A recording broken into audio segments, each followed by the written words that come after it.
A moment of empathy that stuck out with me? Something like time.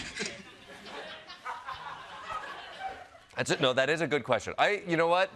There is one of the last round, well, not even last, this last election cycle, I went to a rally in Green Bay, Wisconsin. And it was terrible weather, and we were talking to people in the morning. And as I was talking to people, there was this guy who dresses in a brick suit. It's a bespoke suit that looks like Trump's wall. And he has a handlebar mustache, and he dresses like the wall, and he's one of the first people in line, and Trump often brings him up on stage. So he's a mini celebrity there, and he started hounding us at this rally. And he was live streaming, and he was saying, fuck these guys, don't talk to these guys are fake news. And to be fair, he's right.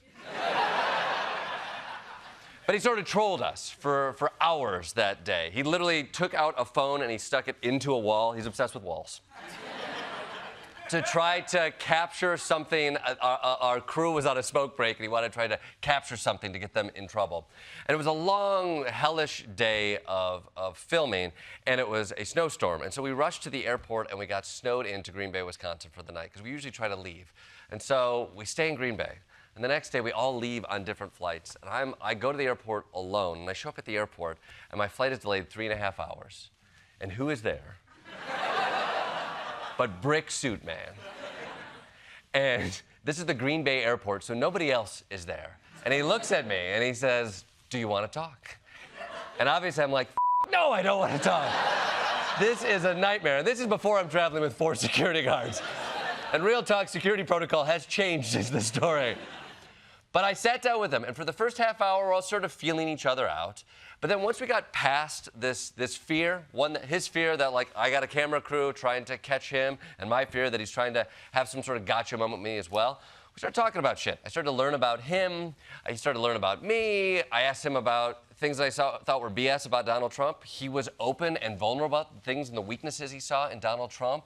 Like, there wasn't a middle ground that we found, but there was a softening in those relations. And I'd like to tell you that, like, Brick Suit guy was crazy, and he's not. He was a smart guy. He was an ideological guy. He was a conservative guy, more libertarian, loved to be a shit poster on the internet, but he wasn't an idiot.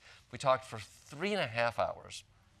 And as we walk, we literally get on the plane. We're talking all the way up to get on the plane.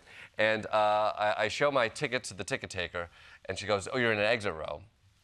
And I'm like, oh, and I'm like, she says, do you accept the responsibilities of being in the exit row? And I say, yes, I do. And then I turn to Brick Suit guy and I say, I hope this freaks you out. And then you know what happens?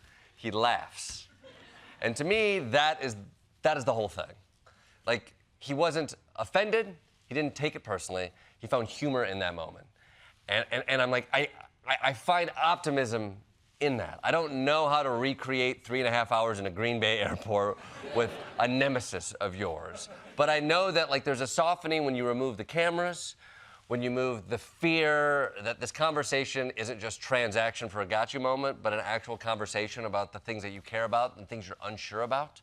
I think that kind of vulnerability, that kind of uncertainty is paramount in any kind of situation that you hope to find any kind of humanity or common ground. And so I think that is there. I don't think we live in a media environment that cultivates that situation, but I think we are humans that necessitate it. And so that has not been erased by Donald Trump, but it has been pushed to the sides of the conversation. And so if we can find a way to allow that conversation to not exist only on the periphery, but somewhere in our own lives, I think we're going to get through that. Cool? Let's do some Zen. Yeah.